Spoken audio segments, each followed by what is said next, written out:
hope you guys enjoyed this presentation. Next slide, please.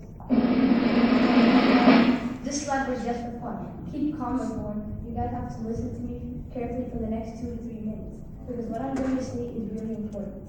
Next slide, please. Now let's get to the matter. What is true love? Let's listen to Swami's take first.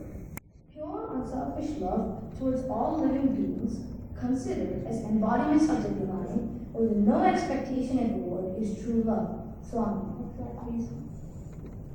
Now here is my opinion. Love is something that can be defined in many different ways. Everyone has a different perspective about love. It is something that everyone needs.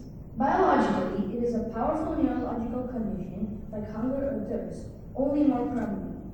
We talk about love being blind or unconditional in the sense that we have no control over it. This is one way of looking at it. The other way of looking at it is that love is something that God created to keep us alive. It is the most important of the 5 values. Love refers to a variety of different feelings, states, and attitudes that range from interpersonal affection to pleasure. Next slide, please. I have categorized love into 5 big themes. Interpersonal affection, for example, love for another, love to an animal or plant. On the picture you can see a boy hugging a dog. Pleasure, I love that meal. Love for an item or place, for example, I love my PS3, and love for God. It can also be a virtue representing human kindness, compassion, and affection, the unselfish, loyal, and benevolent concern for the good of one another. It may also describe compassionate and affectionate actions towards other humans, oneself or other living beings. Love is boundaryless. Love is what keeps mankind together. The opposite of love is hatred. If everyone hated each other, daily life would be chaotic. No one would follow rules and everyone would be fighting. Love can even be passion for something you like. It is what unites us all and helps us live in peace. Now for an interesting and astonishing experiment. So technically, Dr. Emoto captured the water's expressions. He developed a technique using a cold room, a very powerful microscope, and high-speed photography. So water exposed to negative thoughts in a polluted river showed dull and asymmetrical patterns when it crystallized. However, love shown with positive thoughts in a clean water springs showed colorful and symmetrical, beautiful patterns. So even science has proven that love has an impact on daily life. When love is shown to the water, it will come back. And when negativity was shown, negativity came back because the water was dull and the colors weren't bright. So, however, when one shows love, it shouldn't be upon the basis that it will come back.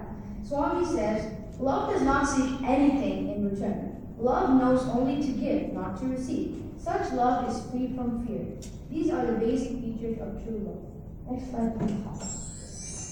If you are a sports fan, if you are a sports lover, I'm sure you've heard of the story, and even if you haven't, pay close attention because it's really interesting. The 1936 Summer Olympics were held in Berlin during Adolf Hitler's Nazi Germany. 2 men were expected to have a chance at long jumping. They were gold favorite German Luz Long and reigning world champion and Black American Jesse Owens. Jesse Owens overstepped his first 2 attempts. If he overstepped one more time, he would have been disqualified. Luz Long, despite the fact that he could have faced severe consequences, decided to help Jesse Owens and gave him advice that if he jumped 1 step earlier to avoid overstepping. The advice worked, and Jesse Owens turned out to be the gold medalist, and Luz Long won the silver. I think this is true love. Luz Long loved the sport, he loved sportsmanship, and he loved the competitors. This is what made him give advice, despite the fact that he could face severe consequences. And there's also another story. I'm pretty sure most of you know this, or even if you don't, you've probably seen the movie The Schindler's List. Well, it's a true story. Schindler, a German, decided to help Jews and took them to refuge camps to hide from the Nazis. He did this even though Hitler gave him really severe consequences. He could have even killed him for doing this.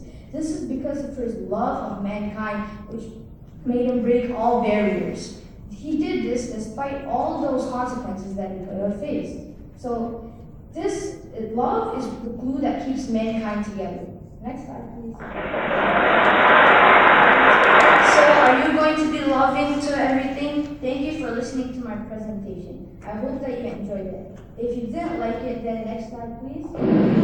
Just go to ask.